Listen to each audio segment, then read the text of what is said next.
Assalamualaikum warahmatullahi wabarakatuh. Halo Sobat Tani, kembali di obrolan Tani Kota Intan bersama saya, Lia. Pada episode kali ini kita akan ngobrol seputar regenerasi pertanian khususnya di Kabupaten Garut. Di sini sudah hadir 3 orang narasumber. Mereka adalah pakar di bidangnya masing-masing. Yang pertama, Ibu Dr. Tintin Febrianti SPMP. Beliau adalah dosen sekaligus dekan di Fakultas Pertanian Universitas Garut. Kemudian yang kedua, petani milenial, Kang Reza Mulyana, betul ya Kang ya? Kemudian yang ketiga, KJF dari Dinas Pertanian Kabupaten Garut, Bapak Komara SSTMP. Apa kabar semuanya? Alhamdulillah. Baik, pertanyaan pertama saya langsung ke Ibu Tintin. Ibu bisa dijelaskan secara singkat bagaimana profil Fakultas Pertanian, baik itu prodi, pengajar maupun mahasiswa, dan juga sebaran pekerjaan alumni sampai saat ini. Baik, Teh ya, terima kasih. Bismillahirrahmanirrahim. Assalamualaikum warahmatullahi wabarakatuh. Waalaikumsalam. Selamat berjumpa semuanya. Apa tadi sapaannya Teh? Sahabat Tani. Sobat Tani. Sahabat Tani, Sobat Tani ya. Sobat petani milenial, begitu biar lebih semangat. Saya seperti tadi diperkenalkan dari Fakultas Pertanian. Jadi Fakultas Pertanian ini salah satu fakultas ya yang ada di Universitas Garut. Gitu. Di kami ini ada 4 prodi Teh. Ada prodi agroteknologi, prodi peternakan, ilmu teknologi pangan dan agribisnis. Begitu. Jadi peternakan masuk ke pertanian ya kalau di Unika. Iya. Jadi teknologi pangan juga masih di pertanian. Jadi kami itu ada 4 prodi Teh ya. Nah, Fakultas Pertanian itu sendiri sebagai bagian tadi dari Universitas Garut, kami berdiri sudah mulai cukup lama Teh ya. Dari dulu zamannya Sekolah Tinggi Pertanian Gilang Kencana. Ya kan. Gilang Kencana pada saat ini kebetulan saya diamanahi sebagai dekan 2023-2028. Mungkin dengan salah satu visi yang kami emban itu mewujudkan Paperta Unggul tahun 2028 dalam pengembangan potensi lokal Teh, dengan memanfaatkan pertanian berkelanjutan gitu ya. Nah ini kan menarik nanti kalau kita bicara pertanian berkelanjutan. Jadi kami juga berharap bahwa tadi Garut dengan potensi lokalnya yang berlimpah gitu, itu bisa menjadi niche bagi kami gitu ya, bisa menjadi pembeda sehingga aktivitas tridharma kami baik dalam nanti pembelajaran begitu kan, riset, pengabdian dosen bisa fokus pada pengembangan potensi lokal khususnya yang ada di Kabupaten Garut ini dalam pertaniannya dan peternakan gitu ya kurang lebih dengan tentu saja tanpa meninggalkan aspek-aspek berkelanjutan tadi gitu ya. Agriculture sustainability-nya gitu ya diperhatikan, tidak hanya kita menggenjot dari sisi ekonomi gitu tapi juga kelestariannya juga betul dari keberlanjutan secara sosial dan terutama juga adalah pelestarian lingkungan. Ya, itu mungkin Teh. Kemudian sebaran alumni, pekerjaan alumni kami tersebar cukup banyak. Kami kalau setiap tahun itu rutin melakukan yang dinamakan tracer study ya. Tracer study ini kebetulan Kang Eja juga salah satu alumni juga. Anak saya juga. Adik saya lah ya, jangan anak. Adik biar muda terus Bu. Biar muda terus itu. Tersebar cukup banyak Teh. Dari tracer kemarin 2023 kalau secara lokasi lebih banyak memang masih di Jawa Barat dan seputaran Jakarta. Ya sesuai dengan profil lulusan dari Faperta sendiri. Alumni kami itu bekerja baik di sektor pemerintah gitu ya, di sektor pemerintah, swasta, sebagai entrepreneur juga ada beberapa. Itu mungkin gambaran. Oke, baik. Jadi masih satu jalur dengan fakultasnya ya, pertanian, bekerja di bidang pertanian juga. Enggak juga. Ada sebagian, juga yang di luar pertanian. Di luar iya, gitu Teh. Ini salah satu yang entrepreneur pertanian ya.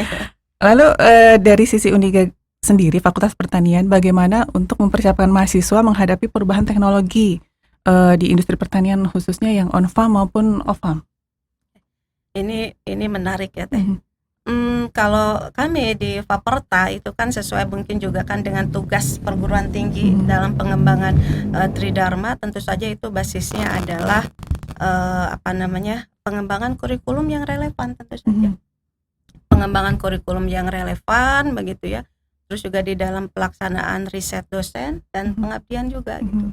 Saya selalu berdiskusi dengan rekan-rekan dosen bahwa perguruan tinggi saat ini bukan lagi sebagai apa namanya itu mercusuar yang terlihat terang benderang dari kejauhan gitu, tapi tidak atau kurang memberikan manfaat nggak eksklusif lagi betul, gitu ya masyarakat gitu. Hari ini apalagi dengan kemarin Mas Menteri itu ya, dengan apa namanya penerapan program MBKM Merdeka Belajar Kampus Merdeka, sebenarnya memberikan peluang ruang-ruang pengembangan bagi kami tadi dalam implementasi kurikulum yang mungkin lebih bisa membaca tren gitu ya, tren kebutuhan masyarakat maupun dunia industri. Disesuaikan dengan kebutuhan ya Bu ya. Betul. Baik, kemudian pertanyaan ketiga nih dari Pak Akom, atau saya panggil Kang Akom aja ya. Ya, mangga tuh. Nah, bagaimana Dinas Pertanian Garut khususnya mengamati minimnya minat generasi muda, Kang, untuk bekerja di sektor pertanian? Karena tadi seperti Ibu sampaikan, lulusan Fakultas Pertanian tapi tidak semuanya bergerak di bidang pertanian. Dan kira-kira apa penyebabnya minat mereka itu semakin kecil? Kemudian dampak lambatnya ini bagi sisi ekonomi ataupun sosial pertanian bagaimana? Ya, baik, terima kasih. Assalamualaikum warahmatullahi wabarakatuh. Waalaikumsalam. Yang saya hormati Ibu Dekan dari Fakultas Pertanian Universitas Garut, kemudian Bu Lia ya, rekan saya di penyuluhan, kemudian ini Kang Reja, rekan saya di Petani Milenial. Kebetulan kami banyak bergerak di bidang pertanian ya Kang Reja ya. Kalau dulu ketika masih di Horti, saya sering komunikasi dengan beliau terkait dengan alpukat ya, penangkaran alpukat dengan Kang Reja ini. Kemudian kalau kami mengamati dari segi perkembangan yang terjadi sekarang ini, memang kalau kita lihat dari data BPS 2019 itu jumlah petani milenial kita itu di angka 29,18%. Tapi pada tahun 2021 itu mengalami penurunan di angka 19,18%. Artinya ada penurunan kurang lebih 10% dalam kurun waktu selama 3 tahun.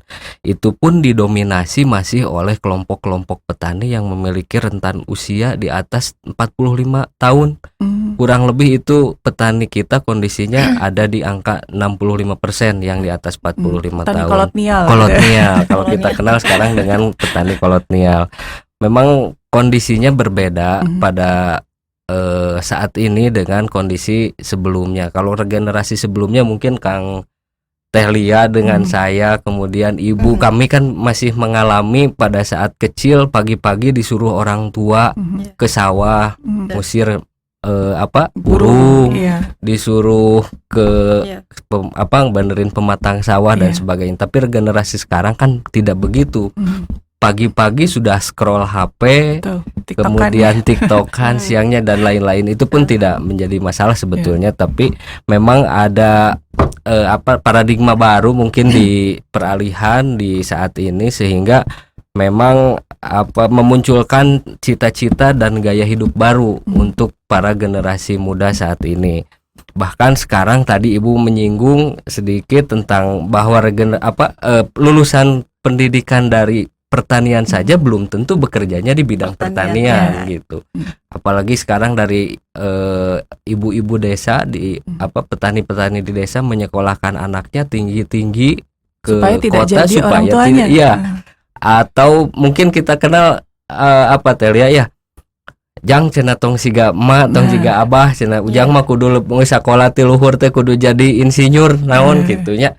Kalau bahasa Sundanya seperti itu, mungkin kita bisa memaklumi hal-hal seperti mindset dari orang tuanya sendiri itu saya kira berpengaruh besar terhadap anak-anak generasi sekarang. Itu yang mungkin yang saya amati. Kemudian kalau ditanya soal penyebab, yang pertama saya kira ini soal mindset image persepsi yang timbul dari berbagai orang, terutama mungkin yang saat ini adalah bahwa image petani itu kotor, kumal, miskin kan, seperti itu image yang muncul ke permukaan kan seperti itu, sehingga itu bisa menjadi salah satu penyebab dari kurang menariknya minat generasi muda terhadap sektor pertanian. Kemudian kalau dari segi strata sosial juga mungkin dipandangnya kurang begitu wah tegaya gitulah, karyawan tegaya kantoran, dibandingkan ya. Sehingga itu memancing generasi muda sekarang itu untuk lebih tertarik di dunia jasa dan industri. Jadi ketika lulus sekolah ataupun kuliah, mereka akan lebih tertarik, lebih tertantang untuk bekerja, berangkat ke kota meskipun entah jadi apa di sananya. Itu saya kira salah satunya. Yang kedua adalah bahwa pendapatan petani masih dipandang sebelah mata untuk saat ini, sehingga tidak ada nilai jualnya kurang karena salah satu faktornya ada ketidakpastian harga, fluktuatif harga. Kalau untuk di horti itu saya kira menjadi salah satu faktor juga yang mempengaruhi generasi muda tidak kurang atau berminat terhadap dunia pertanian karena dianggap mendingan nyari uang yang mudah, cepat gitunya dengan bekerja di kota daripada kita harus bertani, karena itu kalau bertani kan nggak bisa sekarang nanam besok panen, pasti kita harus menunggu beberapa bulan, beberapa waktu, minimal 1 bulan, kelebihnya kan 3 bulan bahkan bisa lebih. Itu saya kira seperti itu. Belum lagi ditambah kondisi saat ini ada El Nino, ada La Nina, resiko bencana alam kan semakin besar. Itu juga saya kira berpengaruh faktor-faktor seperti itu. Kemudian kalau kita lihat pendapatan petani, punten ya tehnya, bukan kita mendiskreditkan atau apa, tapi kita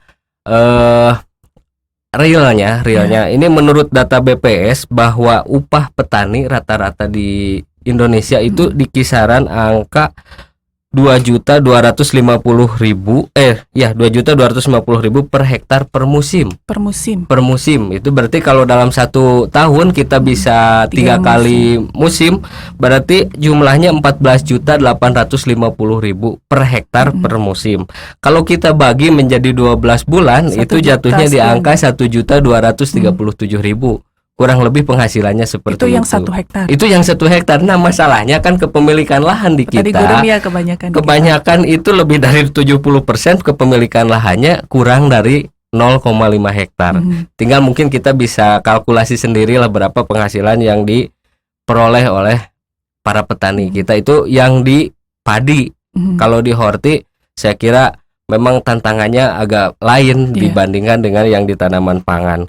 Kemudian dampak yang ditimbulkan dari kurangnya regenerasi ini tadi, yang pertama mungkin ketersediaan tenaga kerja di bidang pertanian yang menjadi sulit gitu. Di satu sisi kita banyak pemuda-pemuda atau kaula muda yang memang tidak bisa mendapatkan pekerjaan, kan ironis. Tapi di sisi lain di bidang pertanian itu kekurangan tenaga kerja.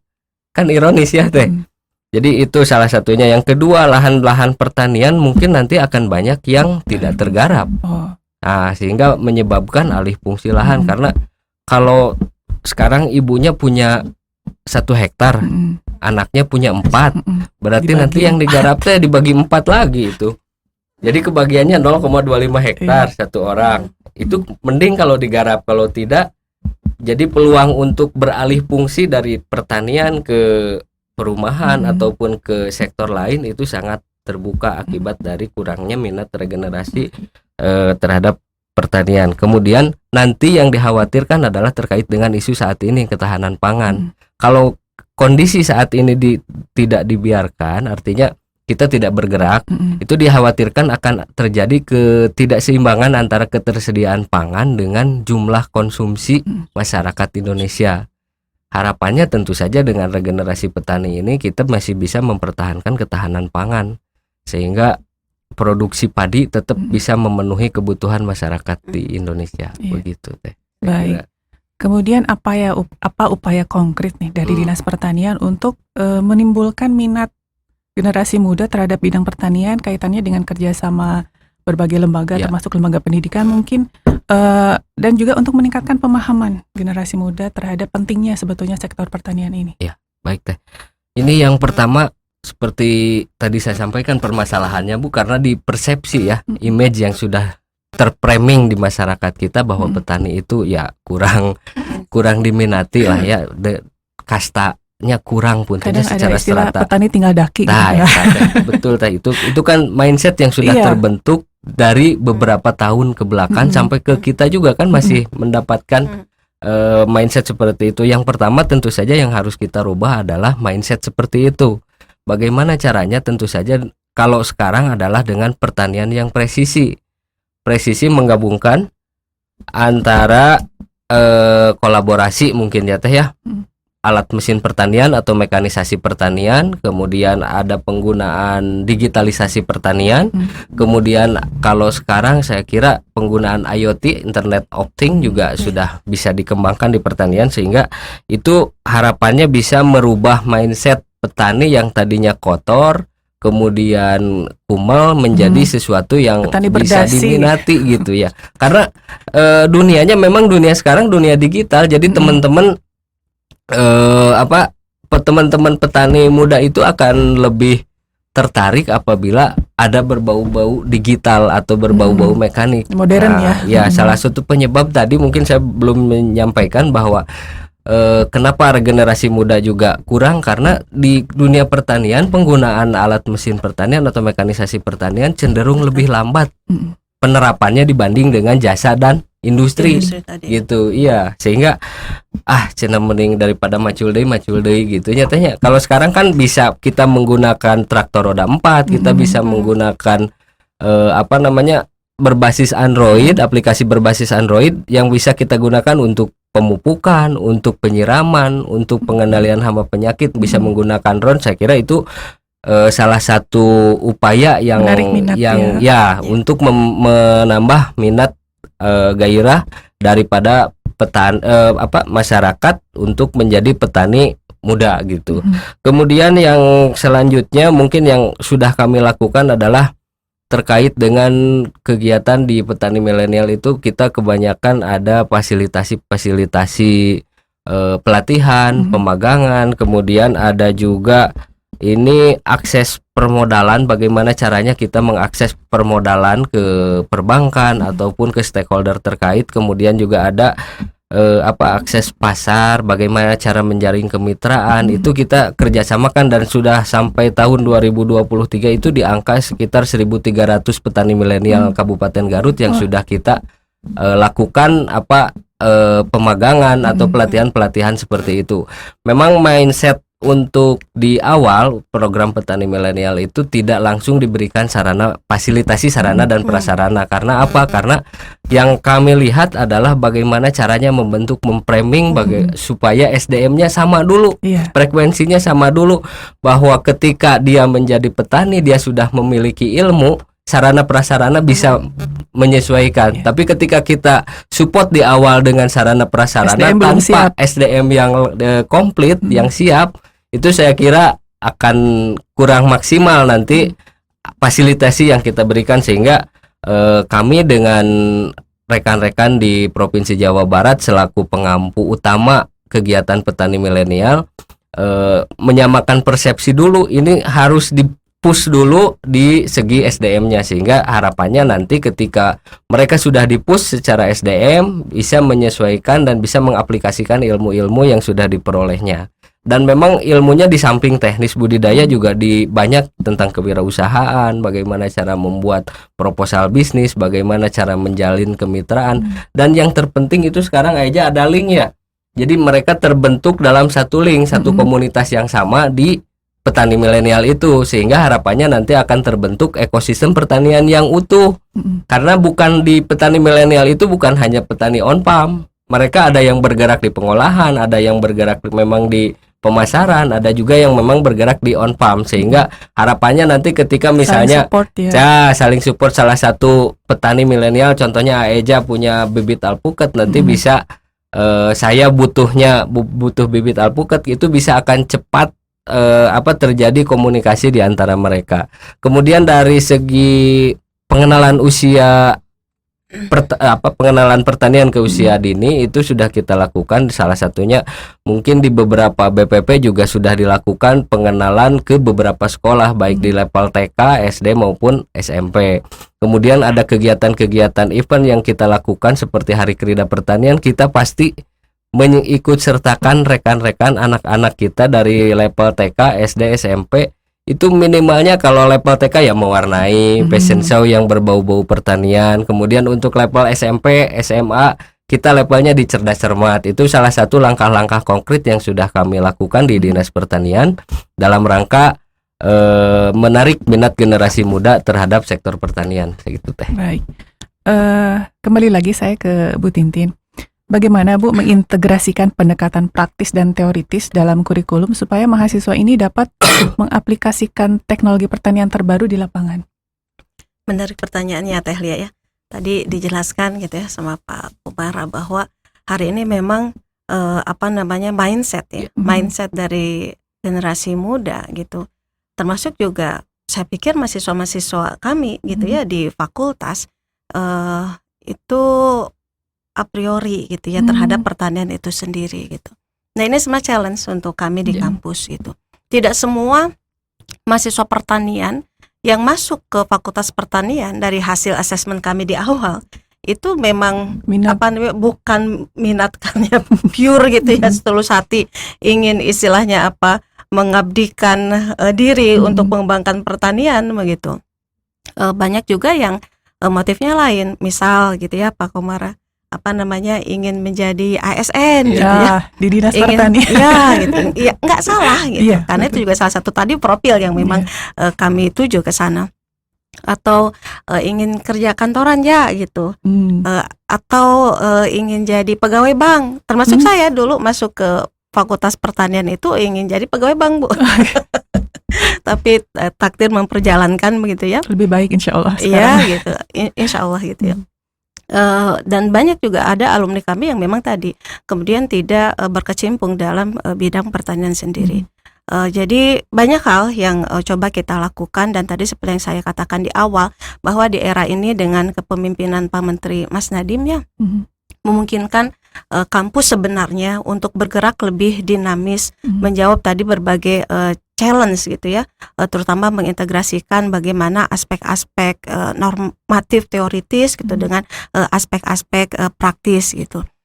Kami selain tadi di dalam pengembangan kurikulum yang selalu melibatkan pihak industri, termasuk juga mungkin kan dari pihak dunia usaha, dan juga dari lembaga-lembaga pemerintahan atau bahkan dari lembaga kemasyarakatan yang lain begitu ya, yang bisa memberikan input positif bagi pengembangan kurikulum kami, juga ditunjang oleh berbagai hal aktivitas pembelajaran lainnya.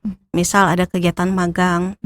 Kalau dulu zamannya Eja mungkin ada yang namanya PKL. Betul. Nah PKL itu dulu satu bulan ya. Sekarang dilihat bahwa kami mengevaluasi bahwa praktek kerja lapang 1 bulan itu dipandang belum mencukupi Bu ya untuk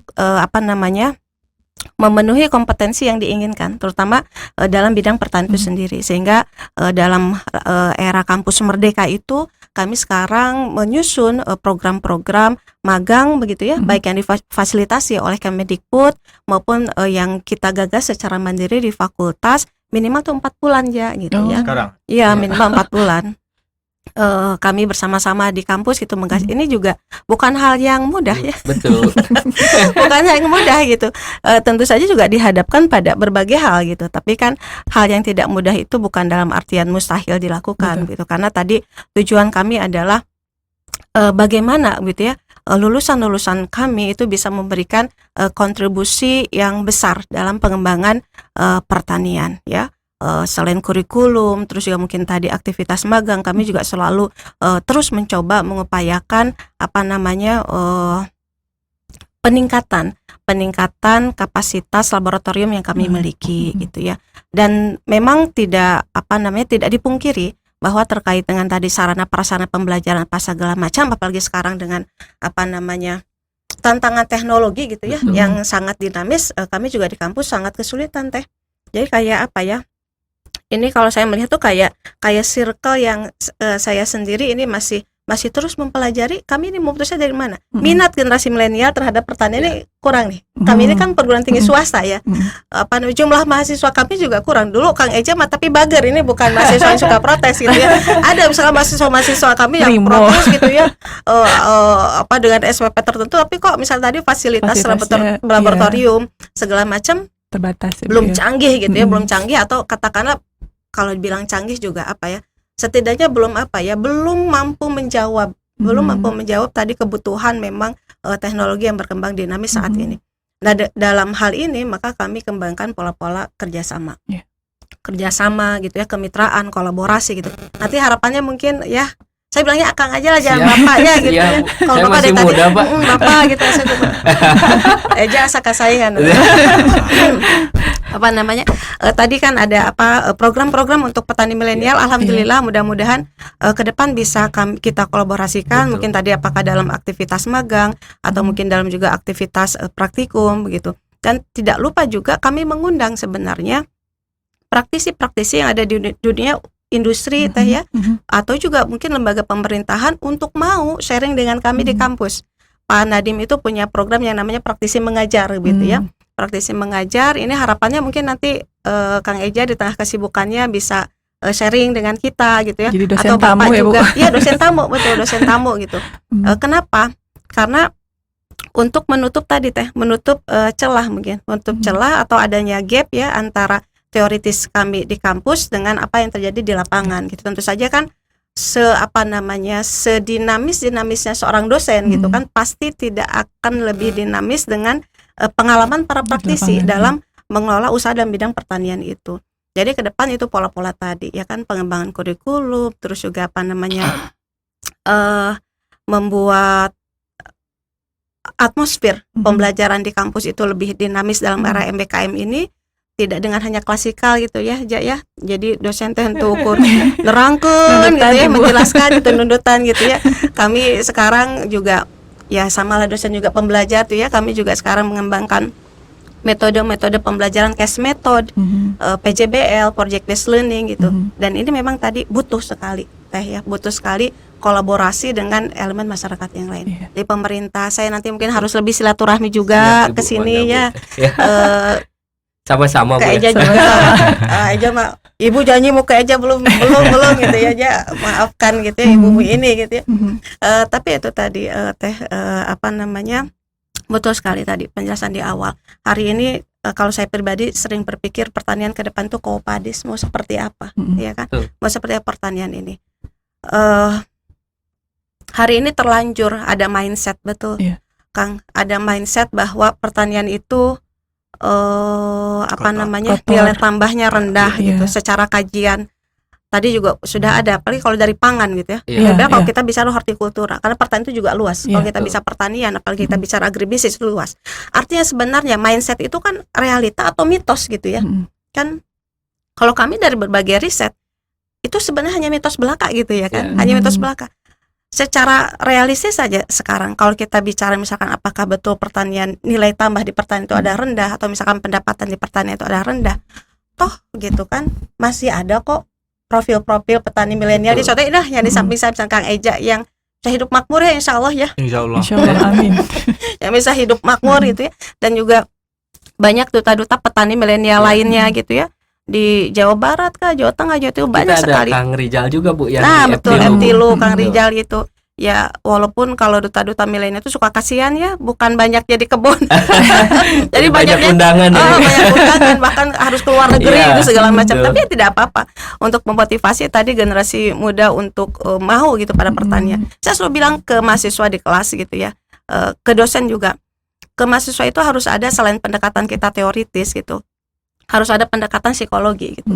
Karena kalau kita bicara pertanian, ini kan satu sektor yang selalu dibilang dari dulu ya pertanian sektoril yang bisa menyelamatkan ekonomi bangsa ketika krisis, ketika bahkan kemarin COVID ya, Bu, ya. Gitu.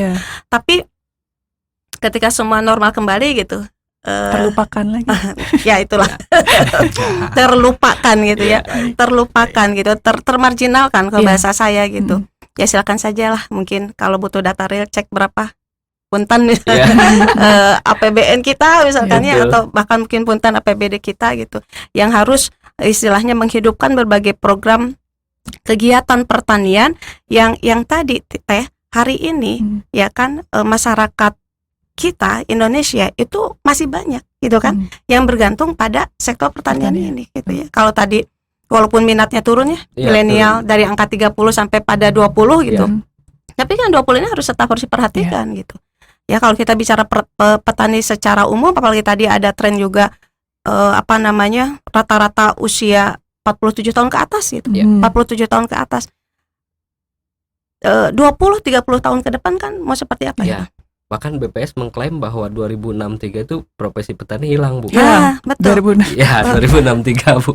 Sementara kalau kita bicara data makro saja ya, data global saja, 2050 ada prediksi kata PBB nih, estimasinya aja 9,3 miliar manusia yang bermukim di bumi ini gitu ya. Butuh makan. Artinya pasti selalu butuh makan gitu ya. Apakah hanya bisa dengan tadi satu pil saja kita makan langsung kenyang gitu? Saya pikir tidak begitu ya. Nanti kan dari situ ini yang pendekatan ini yang kemudian kami lakukan di kampus, Bu, bahwa sebagai sektor tadi yang minor gitu ya, sebagai sektor yang marginal begitu, itu butuh SDM yang militan. Jadi militansi itu juga penting gitu. Jadi selain mungkin tadi pengembangan 4C kalau hari ini ya yang dibutuhkan di mahasiswa kami itu kemampuan creativity thinking gitu ya, critical thinking, komunikasi dan kolaborasi. Kami juga selalu menekankan tadi bahwa kalau kita bicara pertanian, kita butuh jiwa-jiwa yang militan. Betul. Jiwa-jiwa yang militan, yang bukan hanya sekedar oh iya mau gitu ya kerja dalam pertanian. Jangan menyerah juga, pada tantangan. Betul. Tapi harus juga berani menjadi keren ketika kulitnya menjadi hitam gitu ya. Eja dulu putih pas mahasiswa. Eksotis, Bu, ya. Bahasanya kan dirubah gitu, tidak hitam, eksotis. tapi eksotis itu kan kulit khas Indonesia. Betul. Harus mau bertarung dengan matahari itu kan bahasa-bahasa mungkin lebay kalau di kelas, tapi kalau saya pribadi dan juga beberapa dosen yang lain selalu sampaikan kepada mahasiswa. Itu realitas, Ibu. Iya, artinya bahwa mahasiswa kami itu juga walaupun nanti apapun perannya di masyarakat gitu ya, tetapi intens mereka terhadap pertanian juga jangan sampai hilang gitu. Mau jadi pengusaha apa gitu. Ya, pertanian pun kalau kita bicara kan luas ya ruang lingkupnya, agribisnis dari mulai hulu sampai hilir, on off farm gitu. Kita mendorong lulusan kita itu misalkan kalau kalian katakan bahwa nilai tambah pada on farm budidaya itu rendah, ada banyak misalkan peluang kalian untuk bekerja gitu, untuk bekerja pada sektor-sektor lain di pertanian dalam konteks tadi agribisnis itu.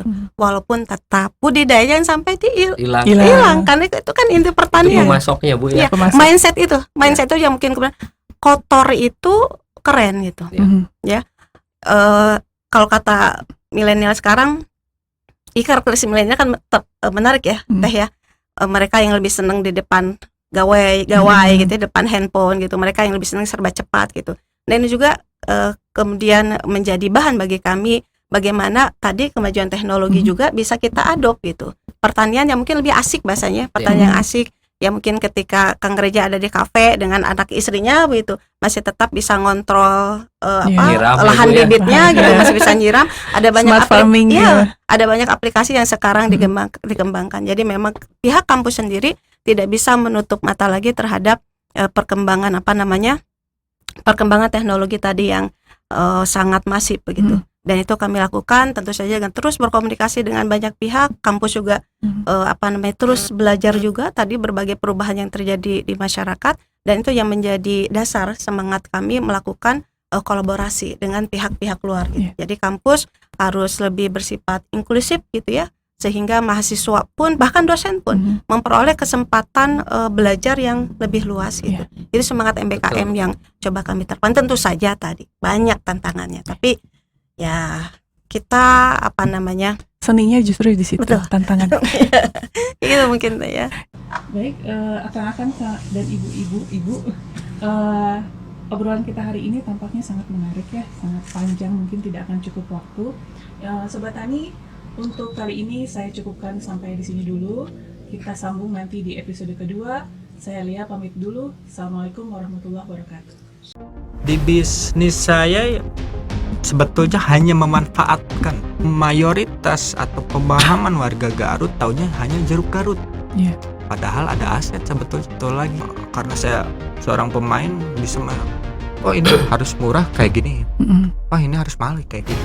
Gerakan kemahasiswaan harus lebih fokus, tendensinya adalah kepada pengembangan kapasitas diri. Benar-benar ini dibutuhkan pengembangan kapasitas diri, kompetensi people gitu. Power. Betul. People powernya, tapi people power menjadi petani yang produktif gitu kan, bukan menggerakkan petani. Bukan demo.